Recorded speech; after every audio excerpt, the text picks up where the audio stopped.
வச்சுக்கிட்டு அப்படியே பெரிய மூஞ்செல்லாம் அந்த கருப்பு அந்த கைப்படுத்தல் வர மாதிரிலாம் வந்து பயமுறுத்திலாம் நம்ம கிட்ட பேச மாட்டான். என்ன செய்வான்? ஃப்ரெண்ட்ஸ் மூலமா தூண்டுவான். நீ எதுக்கு பைபிள் கிளாஸ்க்கு போற? வா நம்ம விளையாட போலாம், வா நம்ம டிவி பார்க்கலாம், வா செல்லு பார்க்கலாம் அப்படின்னு சொல்லிட்டு கூப்பிடுவான். அப்படிதான் பிசாசு வந்து யார் மூலமா தான் மனுஷன் மூலமா தூண்டி தூண்டி கூப்பிடுவான். நம்ம வந்து அப்படி போகக்கூடாது. நம்ம ஏசப்பா பிள்ளையா இருக்கோம்னா அந்த நேரத்துல வாங்க, விளையாடுற நேரம் ஒரு நேரம் வச்சுக்கோங்க, கொஞ்ச நேரம் விளையாடுங்க, மற்ற நேரம் என்ன செய்யுங்க, கொஞ்ச நேரம் படிங்க, கொஞ்ச நேரம் பேரண்ட்ஸ்க்கு கீழ்படிங்க, வீட்டுல ஹெல்ப் பண்ணுங்க, அம்மா அப்பா சொல்ற பேச்சை கேளுங்க, மற்ற நேரம் கொஞ்ச நேரமாவது என்ன செய்யுங்க, ப்ரேயர் பண்ணுங்க. உங்களுக்கு தெரிஞ்ச அளவுக்கு ஜெபிங்க. என்கிட்ட இப்ப உங்க ஃப்ரெண்டுகிட்ட எப்படி பேசுவீங்க? ஐயோ எனக்கு இன்னைக்கு வயிறு வலிச்சதுப்பா, இன்னைக்கு எங்க கிளாஸ்ல எங்க மிஸ் அடிச்சாங்கப்பா.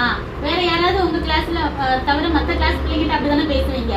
அது மாதிரி ஏசப்பட்ட முழங்கால் போட்டு பேசுங்க. அவர் உங்க முன்னாடி உட்கார்ந்து இருக்கிற மாதிரி ஒரு இமேஜின் பண்ணிட்டு, நீங்க வெறும் ஏதோ ஒரு போட்டோவோ இதுக்குள்ள இருக்காருன்னா நினைக்க வேண்டாம். உங்க முன்னாடி உட்கார்ந்து இருக்கிறாரு அப்படி நீங்களா